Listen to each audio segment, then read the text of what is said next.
everybody, and welcome back to Blue Jays Today, coming to you from the Sports Interaction Studio, where we always got something to say about the Toronto Blue Jays. I'm your host, Adam Peddle. And I'm your host, Nicholas Playlog. And in this one, we are going to be breaking down Game 2. It was a rough one. The Toronto Blue Jays lost 10-3. We were live for the entirety of that game, and it was not fun near the end. We're going to be talking about what went wrong for those Toronto Blue Jays, and then, of course, looking ahead at the remainder of this series. They are in a big hole, and the question now is, can they dig themselves out of it? Let's immediately flash over to that box score, 10-3.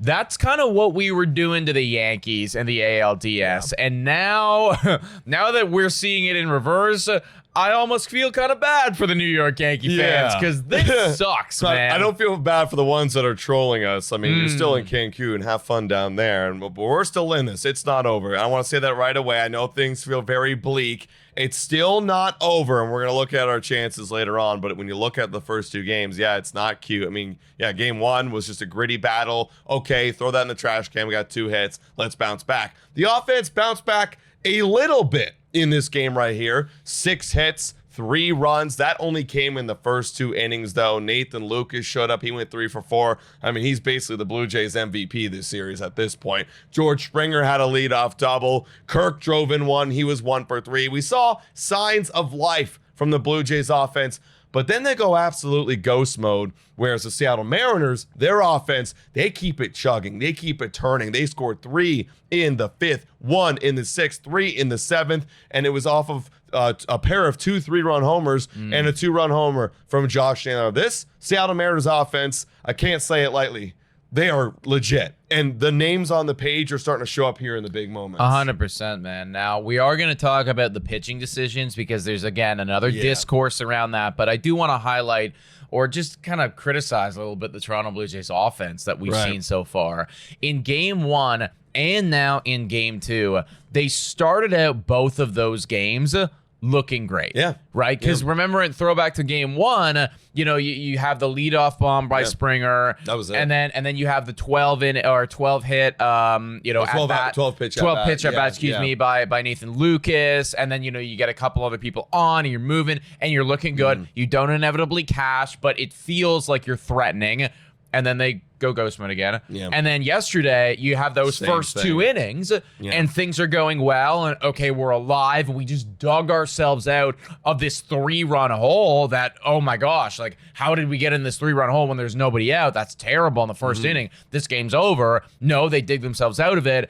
And then immediately after that, once again, it was just bang, we're gone. And the big problem is right now, the meat of the order, those guys that were going crazy in the ALDS just simply aren't doing it right now. Yeah, the guy in the middle of the lineup we're talking about is Vladimir Guerrero Jr. 0 for 7 in this series. Granted, he hasn't struck out once, so that's a positive. And I do think there's a couple moments where he's getting a little bit unlucky. He is hitting a lot of ground balls right here, but he's just not showing up. And you could chop it up as like, oh, it's just a 2-game sample size. This guy's gone 0 for 7 before. You could go over to Seattle and wake up all of a sudden, but in the playoffs, we kind of need you to stay locked in. And it is hard to expect him to be locked in as he was in the ALDS, but to throw up nothing, that says something. And Kirk, even though he did drive in a run yesterday, he's in the middle of the lineup. He's 1 for 7. He hasn't done a whole lot. Addison Barger, love that guy. 0 for 6 right now in the middle part of that lineup in the cleanup spot. I mean, I saw someone talk about on Blue Jays Nation, shout out to those guys, about the idea of like moving Barger, but my argument right back to them would be, who replaces him? There's no obvious replacement. What? Nathan Lucas? You know what I mean? There's nobody that is obvious right there. The fact of the matter is, the boys need to step it up, and they need to fix whatever their approach is, because in Game 1, the approach was all over the place. They were kind of chasing pitches. Game 2, I thought they had a good approach, and I thought they were hammering the pitches they wanted to. Clearly, they weren't falling for hits, and that's the end of the day. You didn't get enough hits. I mean, Dalton Varsho, too, one of the hottest bats that was in that ALDS series. He has actually done nothing. Literally nothing. He does not got on base a singular time. He does not have a hit.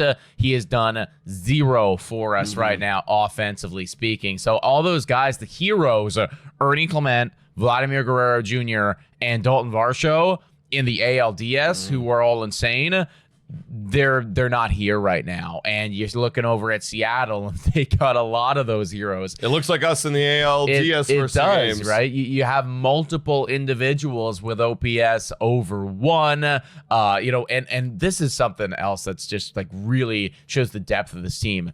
Mitch Garver, pinch hit, triple. Yeah, pinch hit triple. Like, crazy. what are you gonna do? You know what I mean? Like, what are you gonna do about that? 4,000 OPS. It's just like that is just shows the longevity of this team and their lineup and how capable they all are. And Mitch Garver, I mean, he's been known to be a really good baseball player in his time. I know he's not at his best right now, but coming off the bench, that's absolutely somebody. And then you got Polanco just delivering it to us. Polanco's a problem. Polanco's a major problem, but he's not the only problem because Josh Naylor, whilst he was injured, had one of the better games that I've seen on a playoff ever, actually. I mean, he's flying around out there defensively speaking. He's stealing a base standing up. That's crazy. He hits a bomb. He gets 3 hits on the day, and also while, either his hip or his oblique is going through something. I mean, where's that fight with our lineup right now? This team has shown the capability to battle through so much adversity, and as much as it pisses me off that we're down 0-2, I do got to give them a lot of respect for the brand of baseball they're playing right now. Simply right now, we're not hitting well at all, and that is our strength. And you guys know, if you're fans of this show or fans of the Blue Jays, if they don't get hits, you're not winning the ball game. It doesn't matter, and especially with the way that our pitching staff has played so far. That paired with that means, that's a blowout game coming because the Blue Jays pitching staff, especially that bullpen, hasn't been good. But before we get to the bullpen, I do want to start with Trey Savage, who inevitably he did give up 5 earned runs in that game, only going 4 innings. Struck out 4. The strikeouts were there early for him, and then they weren't later on. Walked 3. That was a big problem. He did have a lot of command issues. You could argue the umpire was a factor. Sure thing, but still 3 walks is huge. What are your thoughts about everyone right now talking about Trey Savage being pulled too early? Because it's the same narrative that we got with the whole John Schneider, Kevin Gausman yesterday. Same thing with the Jose Barrios and John Schneider back in 2023. Now they're saying it's happening with Trey Savage. What's your thoughts? My thought first thing is just, come on. I think still, like, the kid is out there. He's dealing. He's doing his best. He's showing signs of struggle. Time to get somebody else in there. What are your thoughts? My thoughts are I'm so sick and tired of us just going, to what is a safe place in blaming the manager for every mishap that happens in the game. Yeah. If you were paying attention, then you would have realized that Trey Savage's velocity was dipping as the game went on. And mightily so. That's a real thing that was happening. The velocity was dipping by significant miles per hour on that fastball and on his pitches. On top of that, there were runners on base. Yeah. 2 of them, actually, when he was pulled from the ball game. That was the 3rd time through the order. And who was he going up against the following batter? Julio Rodriguez, who earlier in the game hit him for a 3-run shot and then also was walked by Trey Savage his second at-bat. So for me, all of these things put together, factoring in that he's a rookie, factoring in that there's 2 men on, you got to win this game, and the guy at the dish has already taken this guy yard and walked. You can't have him walk. You also can't have him, take him yard because there's no one out in this inning. I am going to go to my best bullpen arm. I like the decision from John Schneider to bring in Louis Varland. Now, whenever you do something like this, obviously it's going to be put under a microscope. And what happened?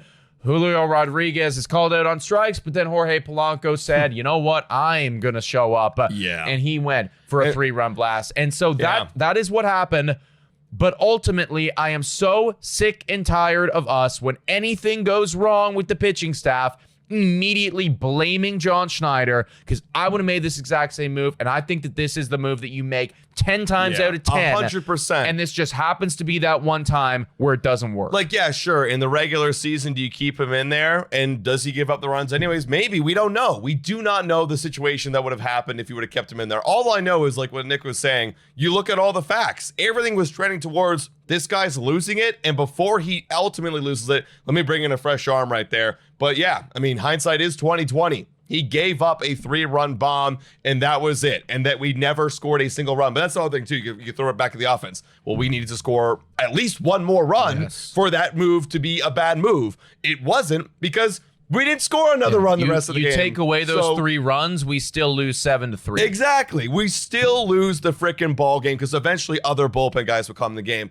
Now, I do want to talk about that Blue Jays pitching staff, and especially that bullpen, because it hasn't looked really good at all in the postseason. I mean, even Braden Fisher, my guy I really love, he's got a 10 ERA so far. Flew, 9 ERA. Eric Lauer, 9 ERA. Varland, 4.5, and he's one of our best guys, by the way, compared to everybody else. You know, Brule is obviously not on the roster, 54. Nance on the roster, 13. Dominguez has been doing good. I can go on and on and on, but they're not up to the caliber of zeros, which we're seeing from the Mariners side of things. Mariners bullpen has pitched 9 innings so far in the 2 games, 1 hit, 0 earned runs. That's phenomenal. Obviously, it's very drastic from the Blue Jays. What are your thoughts right now on the Jays bullpen and how they're performing? Mariners bullpen is playing better than our bullpen. That's what it comes down to. They're battling through the adversity of fatigue better than we are, and they're making our offense look really stupid. And ultimately, now we're down 2 games. So the big question is, can we come back in Seattle? They get an off day today, and goddamn do they need it, because if they were to play again today, I think that's just a 3rd loss coming, and we can't have that. So you got to regroup. You know, I imagine they are on the plane flying to Seattle right now, or already done so, and now you got to figure it out. But you got 3 games in Seattle to avoid getting knocked out. We need to come back to Toronto, and if you're the Seattle Mariners, you're going to have all the intention and the drive to want to finish this series at home, to be able to celebrate with your fans, to be able to celebrate with your family, and then also to get the rest you will need for the World Series coming up on that 24th. You don't want to fly back to Toronto, so they're going to be extremely motivated to get it done. It's going to require the Toronto Blue Jays to at least win 2 games in Seattle and then come back home and sweep them when they come back home. The odds of this happening are not good. We have the historical numbers. Tell us about them.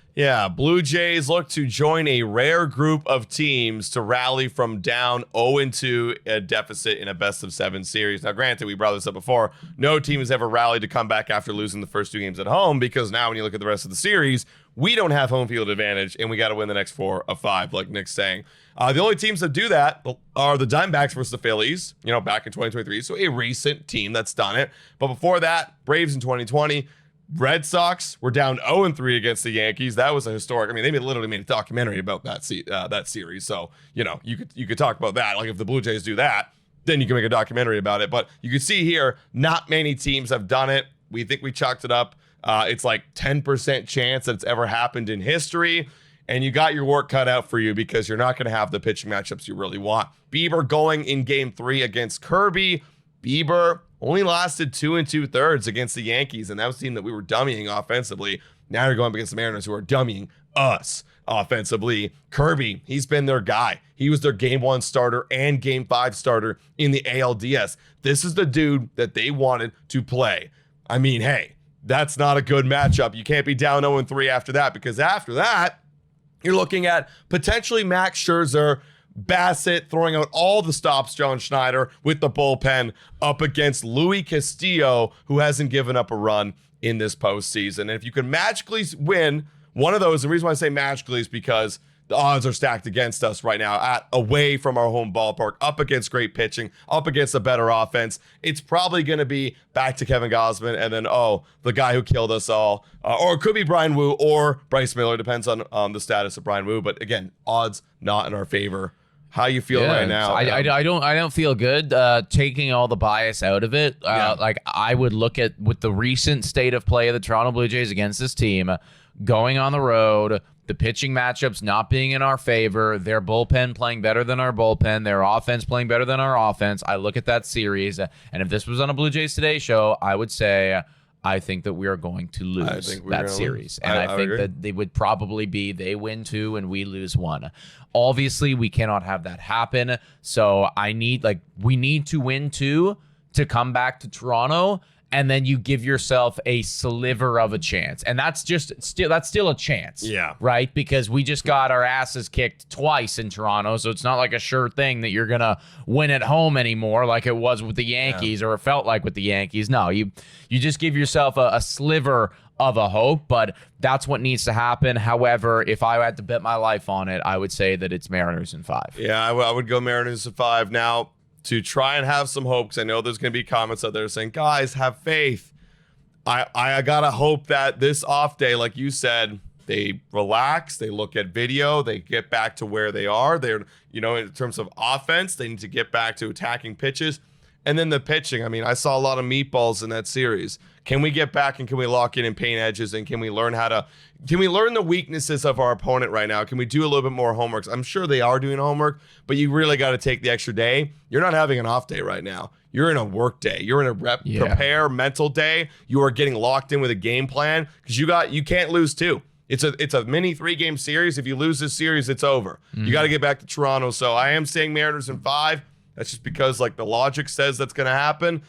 The hopeful in me says that the Blue Jays are going to find a way to get back to Toronto, win 2, and then we'll see. And then hopefully bring some momentum back. Now, historically speaking, before we sign off, with everything that we've seen here, when the team at home goes down 0-2 in the best of a 7, we did the math yesterday. Historically speaking, 25 out of 28 times that team down 0-2, they lose.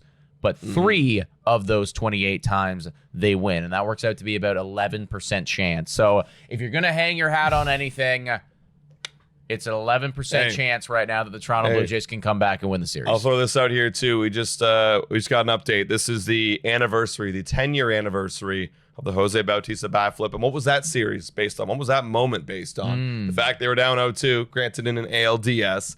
They were down 0-2. They had a big hit. Everything looked stacked against them, and they came back and won. So hopefully, praying the Blue Jays have a moment like that. Yeah. Let us know in the comments down below, guys. What do you think about this? Has your series prediction adjusted at this point? Please make sure to hit that like, smash that subscribe button. Also, hit the hype button as well if you have the option to do so. $4 a month, become a YouTube member. Shouldn't thank you to all of our current YouTube members. You guys are amazing. Guys, thank you so much for watching. And as always, go Jays, go!